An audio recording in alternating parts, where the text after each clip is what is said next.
但这样事件真相，掌握证据变化。观众朋友你好，欢迎持续加入新闻大白话，我是主持人谭英文。节目一开始来介绍今天的特别来宾，首先是公益人士郑存启老师，大家好；还有资深两岸媒体人徐和谦，议论好，各位观众朋友大家好；以及退役少将厉正杰。议论好，各位观众大家好。好，观众朋友，暑假快到哦，有很多人呢会趁这个时候去日本走走哦，因为日本很多是国人喜欢去的旅游场地。好，那大家就很关心哦，这个日本的汇率哦，目前来看到啊，它将近是逼近40年的新低哈。好，那日美的财长啊，就有紧急的视讯会议。我们看到，就是日本的财务大臣片山高月跟美国的财长贝森特，他们就日元对美元汇率啊，已经来到了161.58日元进行线上会议。双方聚焦因应日元走弱的行动选项。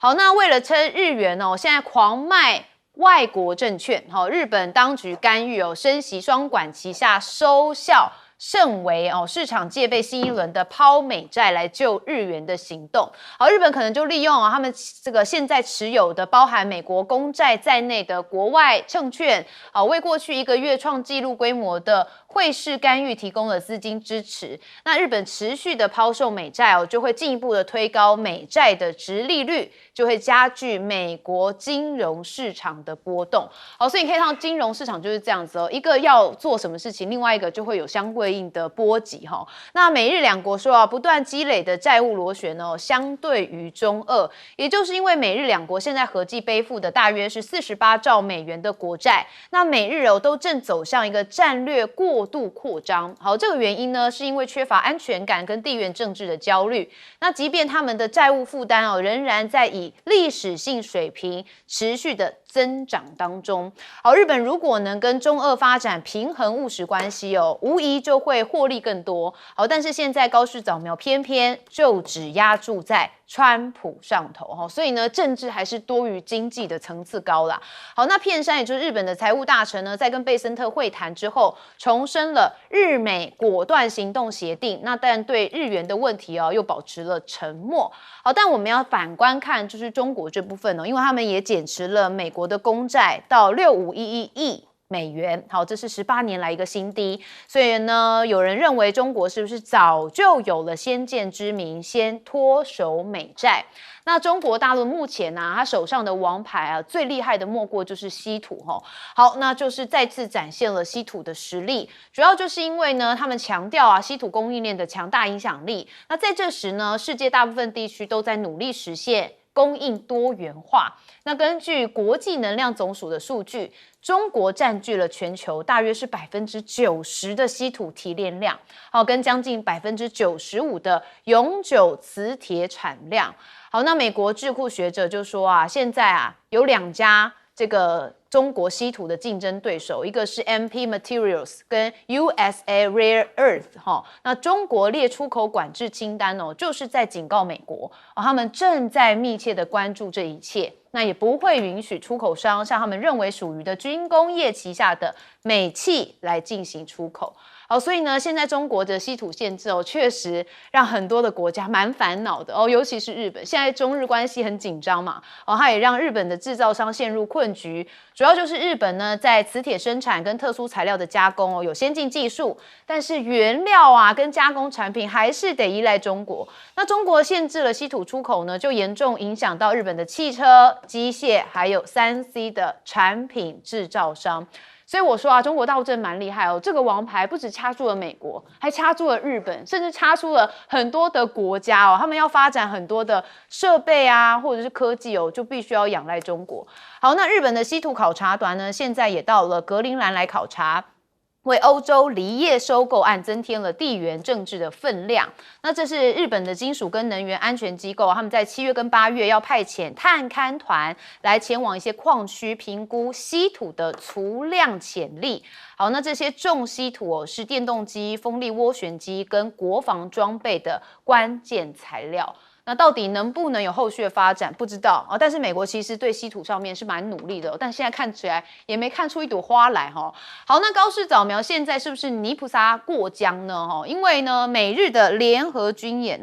发生了一些民众的抗议，我们来听听民众在抗议什么。だけ戦争したいんだ信じろはって思いますけどね。もうそんなことをやってなんだろう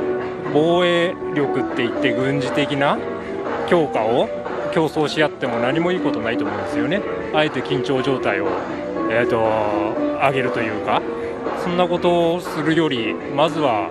外交努力すべきじゃないですか。日本の再軍備絶対反対、それから軍事力強化反対、軍事輸出反対ということですね。好，所以呢，可以看到日本民众啊，对于现在啊，日本哦，一直感觉在复辟军国主义哦，感觉是非常的不能认同啦。然后当然这是一部分的人心声呐。那现在高市早苗还有一个状况就是抹黑门的事件哦，也就是呢，日本周刊文春哦，在4月的时候报说啊，高市哦从这个去年自民党总裁选举期间有散布其他人候选人的一些负面的影片，现在又在被爆料跟他的秘书有关系。那现在高市早苗就面临说要不要讲这件事情，在野党有质询他，但是他辩称自己只能透过秘书间接的了解情况，还是引发批评。那说啊，以难保工作时间回应丑闻高市早苗诉苦遭批幼稚敷衍因为呢日本的在野党国会议员后藤批评高市答非所问，又刻意的避责，要求要传唤他的秘书。那现在日本的法政大学教授说啊，高市试图将责任归咎于他人的做法，他感到十分的幼稚。所以现在高市早苗在国内其实有一些反动的声音。好，我们还是看到一开始的这个抛美债救日元。那现在大家认为这经济确实有一些不稳定。我们先问郑老师怎么看？日本前个阶段已经抛了一次，但是并没有救下来啊，这个是很奇怪的啊。美元严格讲，相对最近是比较弱了。那这个弱的时候，应该日元应该是强，结果日元更弱，这个是不太一个正常的现象，而且已经是贬到160，有人还预估搞不好到180，那180万亿美元，那个是非常非常严重了。那怎么会这样子呢？其实严格讲，我个人的看法还是跟川普有关了。川普这家伙是太凶悍了，你看看他要求日本要到底对美国去做多少的投资，几千亿的。而日本过去本来就是这个在海外很会投资的，将近有10兆美元在海外，可是最近这些投资基本上就很少回流，又继续在海外投资。那日本本身国内就更缺少了，更何况我认为美国人是有意想要把日本这块肥肉吃了，因为他们本身现在是到处吃，本来很想吃中国，吃不下去。所以你不要看他本来是结盟，是啊，他要利用你，他当你去当打手去对付中国。可是经济上该收割的时候，他并不会太客气了。日本现在稍微加息，可是一个加息那1%没有用啊，美国的利息更高啊，所以有些人还是继续把钱往美国存嘛。所以你看，一来美国的利息就比较高，二来在美国很多的现在股市涨成那样子，很多钱都往那边去，然后呢，美国人要强迫你要在那边投资，大量的日本得在那个地方花下大量的美元，然后过去相对日元海外投资汇回来的现在又变少，你想想看，一来一回那多严重。中国大陆最近有个措施，他们里面的很多人是不是啊，相当的不以为然，甚至骂，就是禁止他们这个中国大陆国籍的到海外去投资，就禁止钱能够出去。为什么？他也看到美国人已经开始在搞这一套，要把这个钱都吸走，所以未雨绸缪就把它限制住。那日本可以吗？日本不可能啊！日本就算可能，他也不敢啊。所以在这种情况之下，他就不断的出去。好，他卖这些美债，他也不能没有错。日本是全世界美债持有相当多的，他卖美债来救他自己是很合理的。问题是美国人会容许吗？你美债一直卖，那你美债到时候就变成大家没人要。这个收益升高，那对于美国人要再借钱借旧还新是个很大打击，所以你卖一下平衡一下可以，你多卖，美国人也不同意啊，所以你有没有这个源头可以来巩固你的这个汇市，所以变成这个非常惨的情况。当然某种程度，我这2天我一个朋友一个小孩啊，小学毕业都跑到日本去给他搞毕业旅行啊，我说为什么这样说便宜啊？现在我是这个到那边去，这个日币是太好玩了啊，便宜。那另外对于说一些进口商来讲啊，可能就有麻烦很大，那物价就会上涨。对日本的国内本来的物价就很上涨，是没有错。日本是蛮厉害的，他们在国际上有些出口，这些出口的，因为现在美元涨了嘛，当然是对他们是有好处。可总体来讲，你想想看，观光能够做多少？这个产业结构，这个金融的带来的才是个最大的压力跟威胁。提到那个抹黑门啊，我认为现在高市真的是内外交逼啊。台湾因为很少去关这个事情，因为我们看到日本就尽量把它正向化。这个在日本是闹得很凶啊，我也没料到高市早苗会丑陋到这种地步，而且现在很尴尬，被他抹黑的那个小泉，还有一个那个林正芳，现在都是他下面大臣啊，一个国防大臣，一个总务大臣。啊，你当时为了党内竞争可以干到这种事，所以这家伙你不要小看他啊！现在对于中国大陆的挑衅，他恐怕最后不断的军事化，不断的准备扩张，他是准备对中国开战的，大家不要认为不可能。所以现在高市早苗有一些困难啊。不过对日本人而言也是哦，我们在旅游出去是很便宜，但对他们国内的民众感受是觉得物价很高。好，何谦老师怎么看？是这两天的民调陆续出来，我们看到高市早苗目前的民调呢，就下挫到大概55%跟54%的水平啊，就说时事通信共同社都是做出了类似的数据。那这跟他去年10月、11月刚当选的时候，民调当时记得很高啊，70%几，甚至有的民调突破80%，被大家认为是破天荒的这个高纪录啊。那也造成了他在1月的时候他能够压倒性的胜选，但是短短半年不到，就因为种种的包括人事任用的这个问题，他用了很多涉及到黑金案的这些党员来当重臣，然后再来就是刚刚郑老师讲的这个抹黑门的事件。那这抹黑门事件到底怎么样呢？其实说来，台湾的朋友大家也很了解啊，就是选举的时候动用网军去大量的用 AI 复制黑函。那其实民主选举当中啊，你政治人物要么你就彻底不要做这个事情，要么你真的要做，你就组好防火墙，对不对？你自己本人到核心幕僚再转播出去，然后还有协力的厂商，你要设立到严格的防火墙，不要让那个火烧进来。但高市早苗这一次呢，是这个承包这个网军案的这个 IT 公司的头子，他自己跑出来爆料，然后他还说我掌握了我握有跟高市的核心亲近秘书的录音。那这就让高市一开始否认，结果否认之后呢，一开始是文章啊，这个周刊文春报了一个匿名的爆料，高市我完全没有做过抹黑的视频，结果人家就慢慢挤牙膏，人家就那个人就站出来，那个人叫松井健，是一个 IT 公司的老板。他说是我就是帮了50个人啊，然后这个有50政客来找我接驾，高市是其中一个，而且我们还详细研究了怎么样在激烈的选战中拉下小泉进次郎，说他是个草包，然后压制正在崛起的被大家视为稳重可靠的林芳正。那刚刚这两个人现在都还在帮高市，这也让整个自民党内非常的尴尬。那所以高市就开始推脱嘛，就说啊这个我要去问我的秘书，然后就是我的秘书应该没有实体见过这个人。然后后来人家又把这个 Zoom 开会的录音给放出来，高市说啊，这个录音我听不太清楚，这声音不是很像我的秘书，等等等等。然后最后就扯到刚刚这个议论也讲的，他说啊，你这个事情再讨论下去，影响到我作为首相的职能。所以当然这个事情本身，你说大不大，说小不小啊，它不是特别严重的贪污舞弊，它就是党内竞争的当中的一个不体面的事情。但是当然这就让大家看到说，你这个人讲话没有诚信，或者说你没有担当。你如果说这个事情被爆出来了，那你也可以说我就认了，对吧？这就是我们这个选举民主竞争当中的必要之恶。但是现在大家都是我向大家回息类，我向这2位同志回息类，对吧？然后我们现在一起为日本打拼，我们不要浪费时间谈这个，这也是一种选择。但他没有这么做。那另外一个事情呢，其实也蛮有意思的，就是说高市大家也都知道嘛，他是个极右翼的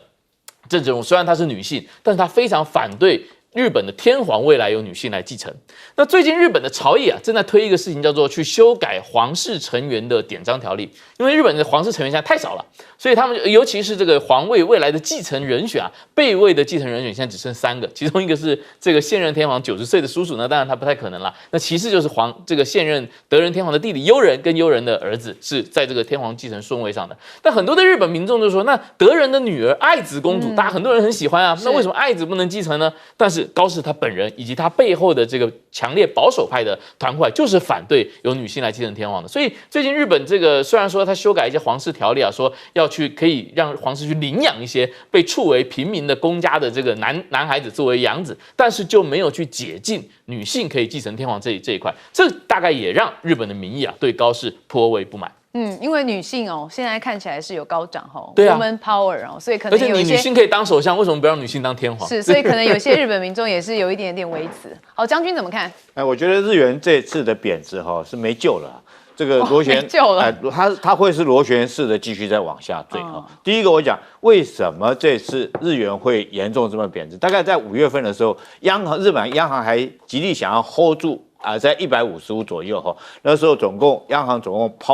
抛了这个11.73兆的日元，想要 hold 在155，但后来为什么没 hold 住？我认为有2个原因。第一个就是这个日本事实上它本身的能源都要从外面进来嘛，那这次荷姆兹海峡因为被封锁住，所以说能源大涨。在这种状况之下，因为它所有的这种外来能源，不管是家庭或企业，都要借助外来的能源，在这种情况下，当然促成你日币的贬值嘛。第二个，我认为是美元的升值其实从2次世界大战以后日元跟美元可以说是联动性非常的强烈。那这次我想说美国这个极可能会升息，如果美国升息的话，大家更往美国那边去靠拢，这就产生了什么？以前我们知道日本有一种大妈叫渡边太太，什么叫渡边太太呢？就是说她去借日元，我跟银行借日元，我可能是无息或者是很低的利息，我借了日元以后，我去套汇这个再去放到美国那边存银行，不管是你定存大概也有4-5%，就算你如果说积极一点去买美债或干什么的话，那因为美元的利息比较高所以它中间的套利，赚那你想想看，连日本大妈都会做这种动作，那企业难道不会吗？企业也这样做，所以你跟日本这边借越多的钱去美元那边套汇，那当然会促成日元更加贬值。那现在好了，日元贬值的更凶，那是不是大家去借日元的机会更大？我到时候套汇回来的话，我就从中可以获利第二个，我觉得日币现在来讲的话，它救得了救不了，我觉得它很难救。第一个这个你的贸易逆差不断的扩大，你没有顺差买。以前日本他卖车子可能卖得很好，但是现在这个卖车子竞争越来越多了，包括到德国车子也跟他竞争。那尤其是中国，我们看到比亚迪或这些车厂，那继续跟他竞争，你车子不见得卖得好所以在这种状况下，它贸易逆差越来越大，你贸易逆差大。你怎么去救美元？那第三个就算你要救美元，你必须要升息嘛救日元更正我讲，救日元你可能要升息。现在是说可能日本央行可能会升息1%，可是你升息来讲的话，你国债已经260%这么高的国债，那你去这个升息的话，是不是更促成你的这种日债国债来讲会越来越高？第三个你就去抛美债，你抛美债就是造成美国殖利率美债的殖利率会推升嘛，那一定是美国所不乐见的。那试问一下，这个高市早苗，你敢还不敢？我认为高市早苗不敢去得罪美国去抛美债，这是绝对不敢事情。所以我认为日币在这次的回旋之中这个是恶性的螺旋下降，大概这个避免不了了。可能所以说很多人研判这晚一点到日本去玩。之后还有更低的甜甜价可以去换。对日本来说其实是蛮痛苦的。好，我们休息一下，马上回来。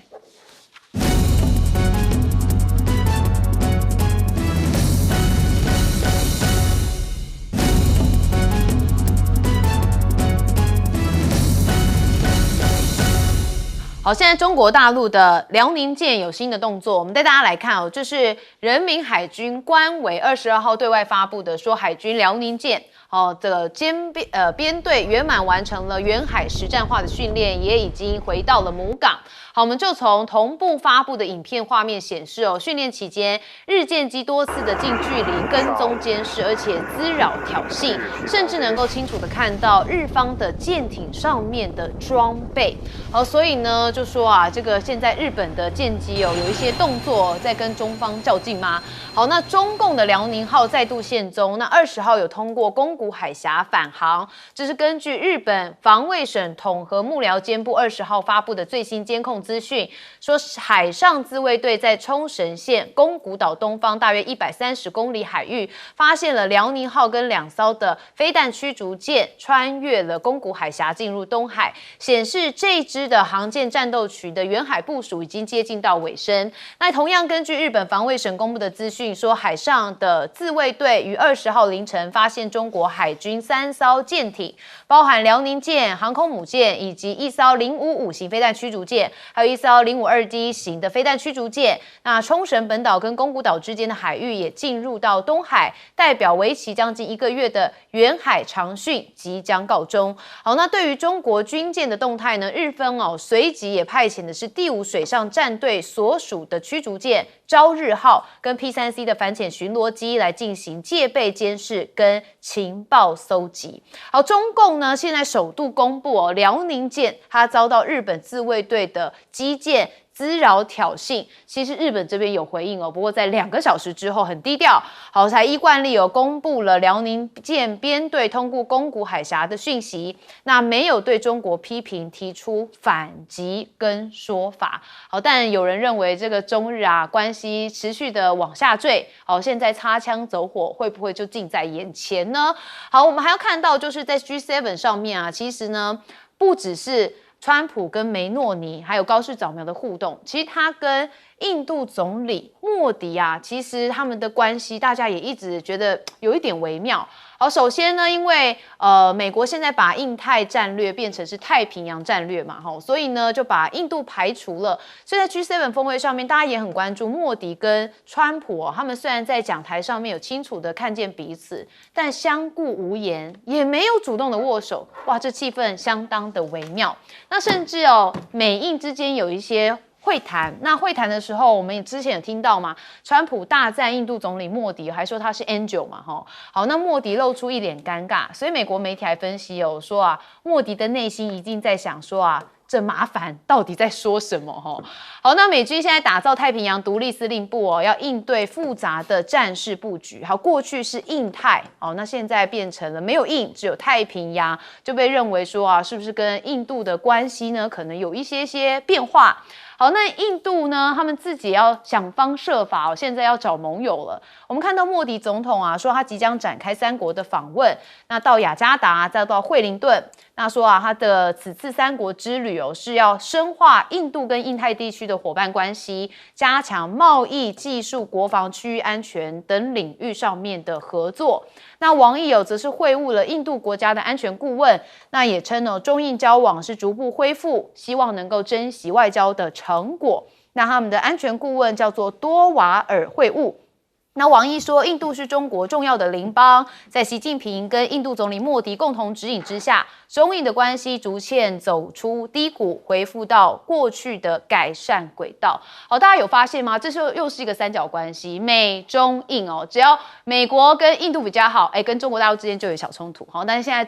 美国跟中国大陆比较好，印度好像被排在一边边，印度现在跟中国又稍微靠近了一点点，就是这样子暧昧的讯息。好，那我们看到中国现在 AI 到底有没有让川普恐惧呢？因为川普现在下令打造量子电脑，所以呢，美中的科技战再升级。之前一轮就曾经在节目上讲过，接下来美中的科技战的焦点绝对就会在量子所以你可以看到，川普已经下令了要推动高性能的量子电脑用于科学研究，同时加速保护政府系统免受相关的网络威胁，以强化在与中国竞逐这项可能颠覆科学领域网络安全技术当中的领先地位。所以呢，意在就是剑指中国，就是不希望又让中国掐着脖子要赶快超车中国拿到第一个量子的领先地位。好，那当然路透社也报道说，美国近期有很多的限制措施，包含以国安为由，命令总部位于旧金山的 Anthropic 暂停向外国公民来提供 Fable 5跟 Mythos 5的模型使用权限。好，那西门子说除了其他美国跟欧洲模式之外，还使用中国 DeepSeek 跟阿里巴巴的这个模型，还有以及辉达的这个模型。好，所以大家就说有一些特别的 AI 的一些较劲。那 Anthropic 遭美国政府封杀，撤下了 Fable 模型，外媒有3大隐忧那这个 AI 的新创的这个 Anthropic 最近的旗下的这2个模型网络安全惹到争议，遭美国政府实施出口管制，那迫使这个公司呢紧急撤销了模型的存储权。那分析也指出这个举动不仅可能会削弱美国自身的网络防御能力，也会将市场拱手给中国的开源 AI 模型，引发了主权跟竞争的深层隐忧。所以接下来已经不再是大家看到烟硝味的战争，有很多都是科技战。这科技战呢，那当然这个较劲更浓，因为这绝对是未来趋势。好，但是我们还是要看到中日之间那就是实打实的面对面有一些不同的接触。我们先问将军怎么看？这是辽宁号它在这个西太平洋演训已经完毕了在昨天回到它的母港。这个青岛那个地方去哈，穿过宫古海峡回到那边。那整个这个大概从3月份，他从青岛出来以后，先到海南岛的三亚基地，再从三亚基地出发，穿过巴士海峡，到达吕宋岛的东边，在那边做演练。那这是这几件值得大家观察的事情。第一个就是说，这个辽宁号，以前来讲，我们称日本的这个海上自卫队海自称它为这个大陆海军的御用摄影师他们只要军舰一出来，就一定会跟拍，然后甚至于到现在这个讯息发布都是日本在发布的，反而不是我们台湾。但是这次日本很丢脸，你知道，这是辽宁号这么大一艘军舰，旁边还跟着055、052、054还有一艘这个呼伦091的这种补给舰，这么庞大一个舰队，有几天的时间他跟丢了，没有掌握到这个辽宁号的行踪，所以我想说，他为了挽回面子这次辽宁号回程的时候钻过宫古海峡，他赶快拍几张照片故意切得很近，来挽回那次说是他跟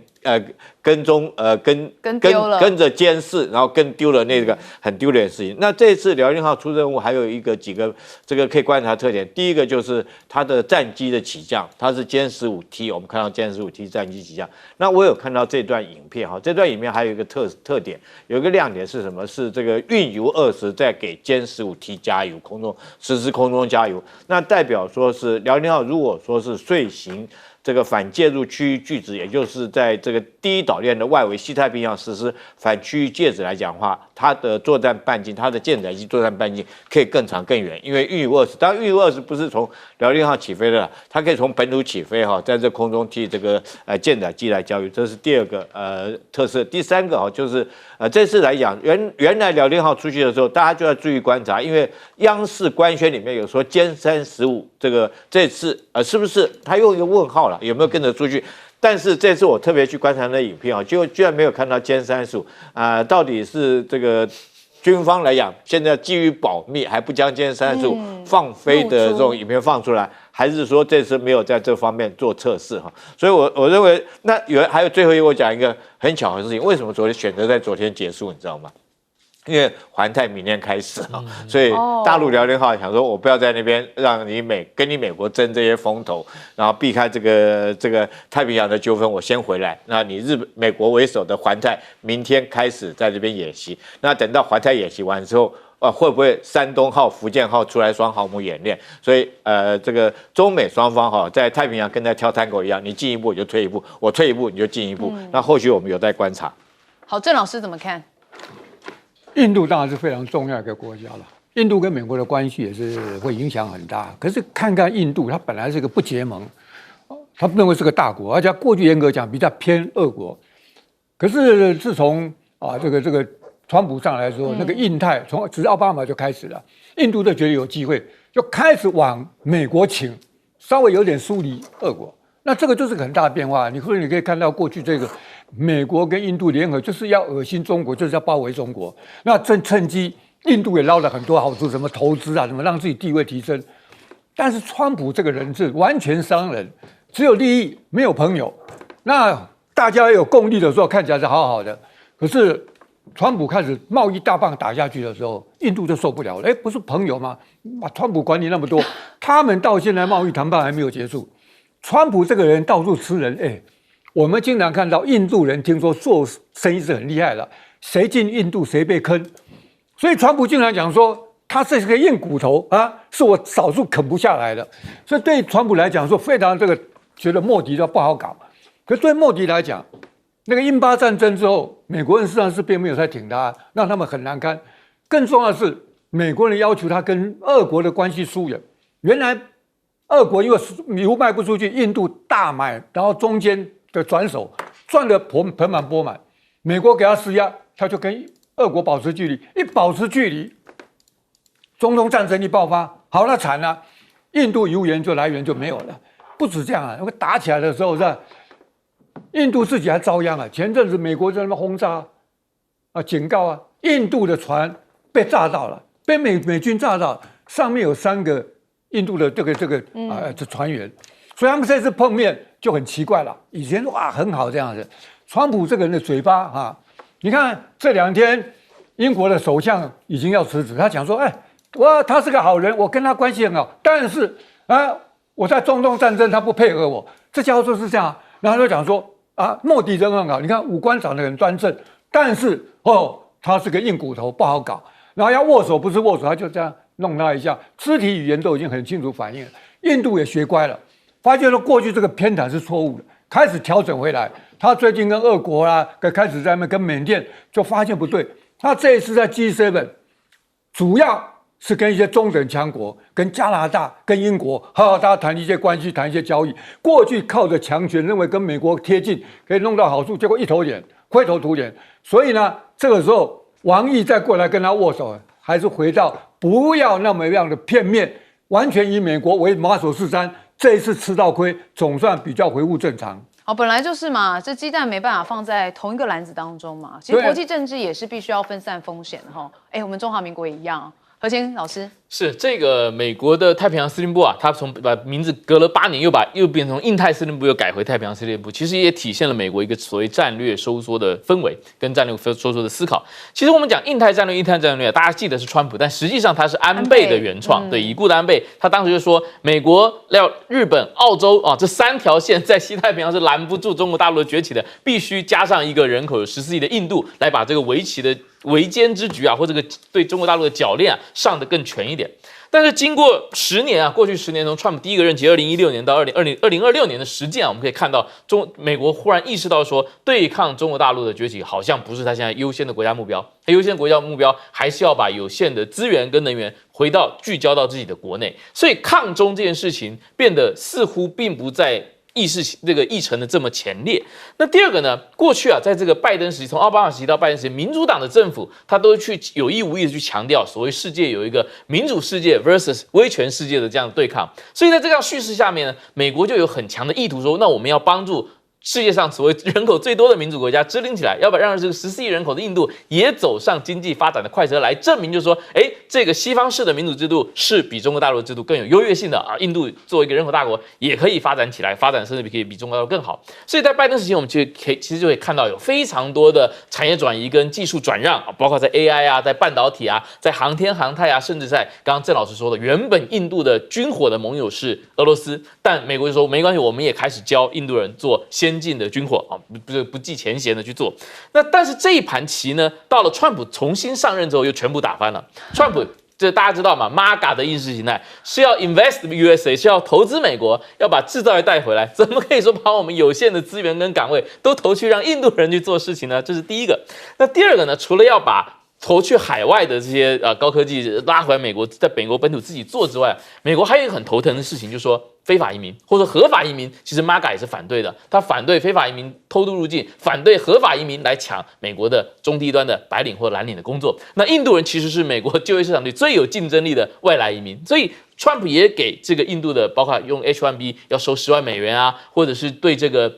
把这个白领工作外包到印度 call center 的这些厂商，给他课25%的税等等的手段去打压美国产业对这个印度的外移。那所以这一次我们就会看到，再加上还有这个炸船的事件，美国到现在是拒绝道歉的，他只承认了这件事情，但是他说那是因为这个船只不服从美军的指令，所以美印的关系还有很多的颠簸，我想是意料中事。感觉接下来还会有一些更敏感的地带。好，我们休息一下，马上回来。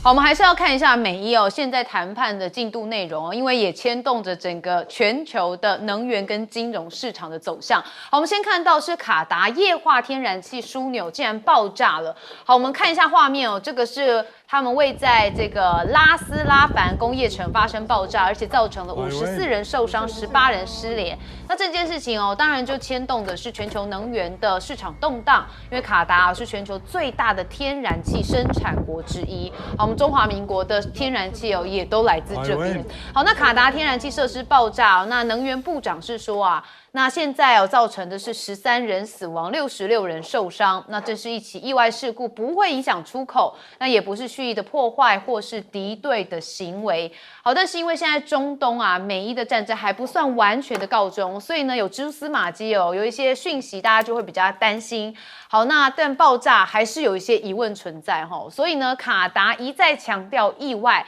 有人认为是不是欲盖弥彰，有隐情呢？好，因为呢，海湾国家地区的能源基础设施面临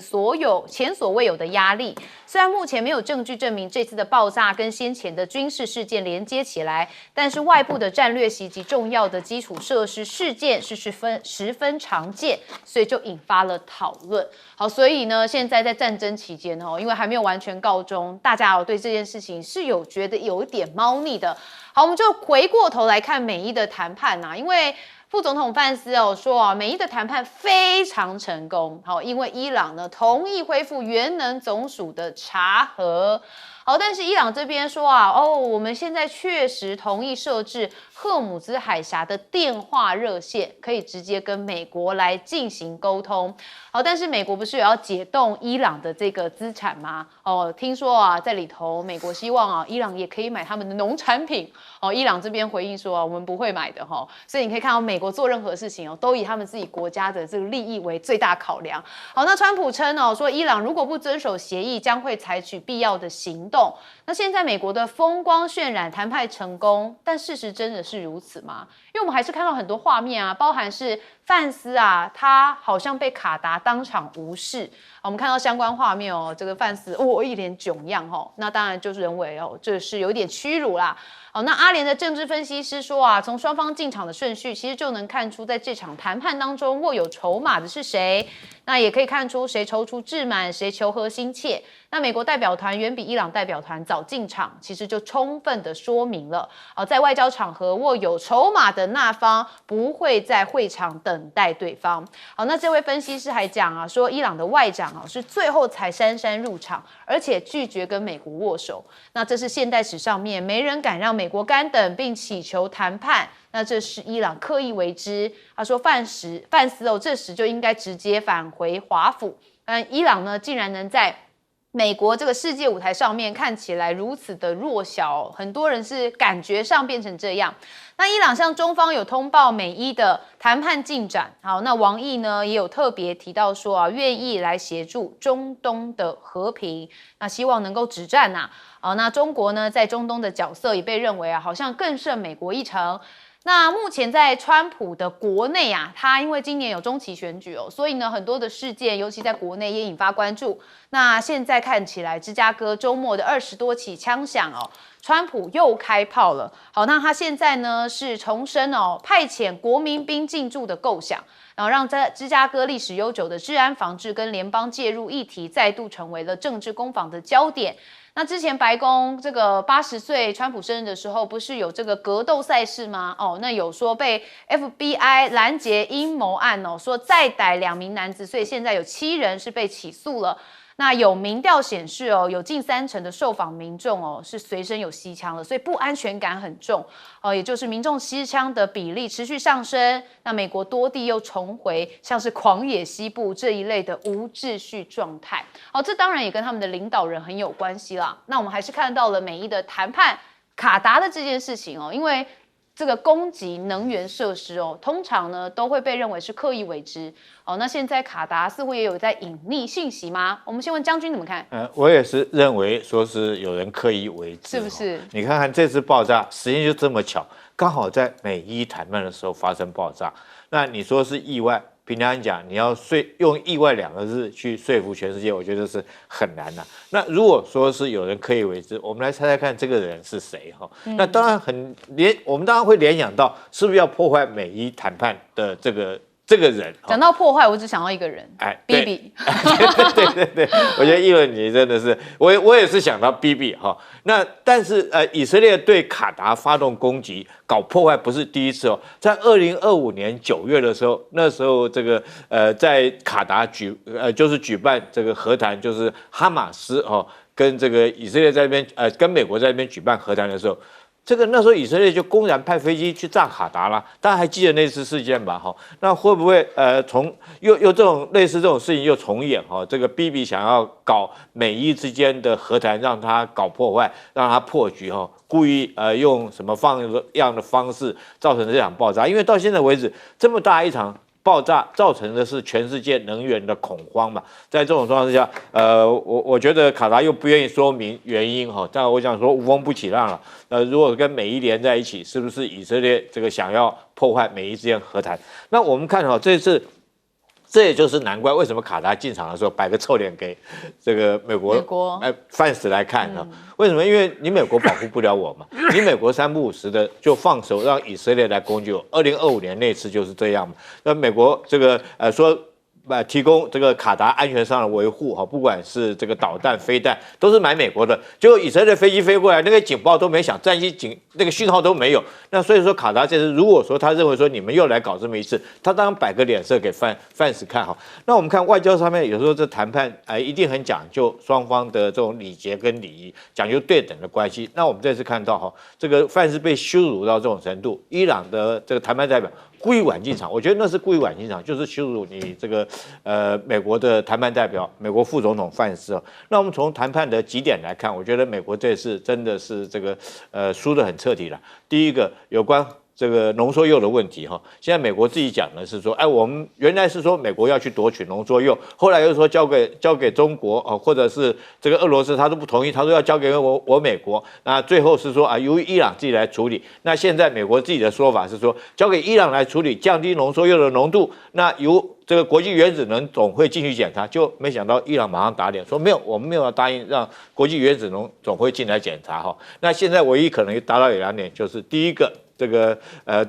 解除对伊朗卖石油的限制，解除制裁，让伊朗可以卖石油，但是有一个条件哈，什么条件呢？这个美国从中还是要占一点便宜啦，就你只能用美元交易啊，不可以用人民币，不可以用其他货币，所以美国从其中还是要得到一点好处。可是大的方向来讲的话，那是不是伊朗赢了？第二个就是解冻对伊朗的资产冻结哈，原来说冻结120亿的解冻，那后来目前得到的数字是60亿解冻，但是美国在这方面还是要占一点便宜。你解冻60亿可以，可是你必须要跟我美国买我美国的大豆跟黄豆。我想这很明显就是川普还是为了他的选票考量了哈，这个冻农的选票考量，所以说解冻60亿来跟我美国买，但是。美国嘴巴上面还要占便宜，你跟我美国买，他用的是什么理由呢？就是说你伊朗来讲，为了拯救伊朗的老百姓免于挨饿，所以说我卖大豆给你，这是美国的说法。所以看他谈判之际还不忘做生意，那这是最让人耳目一新的。郑老师怎么看？瑞士这个谈判，全世界都在看，台湾特别是应该看，可是台湾就不敢看，为什么？他的爹那个美国人在那边到处吃鳖。那简直是对，如果看清楚啊，那台湾真是扎心了，就活不下去了。那个你提到说，现代史上没有人敢让美国等，给你脸色看。我稍微查一下，那韩战的时候，你去看看中共跟朝鲜如何跟美国这个联军谈判，美国是吃了大亏啊。中国大陆就是边打边谈，你一边在里面谈，一边外面在打，而且在现场里面不断的给他施压。那现在伊朗还是比较厉害的，他暂停。没有错，但是他随时也准备要跟你开干。一开始，伊朗提出那个条件说，你要全部给我解除制裁，你欠我的要全部还我，你不但把我这个冻结要还我，还要给我重建赔偿。大家一听说，哇，这伊朗口气好大。当年人家劳工是这样开得很高啊，但是谁敢跟美国谈判这样？你看那个贸易谈判，个个都是哈腰这个鞠躬趴下去，只有劳工听起来不屈服。所以伊朗当然后面有俄国跟中国的这个支持，他这个谈判才是对的。所以他战场上也随时准备要开战，然后进了会场。一开始大家听到说19号不是要见面吗？对，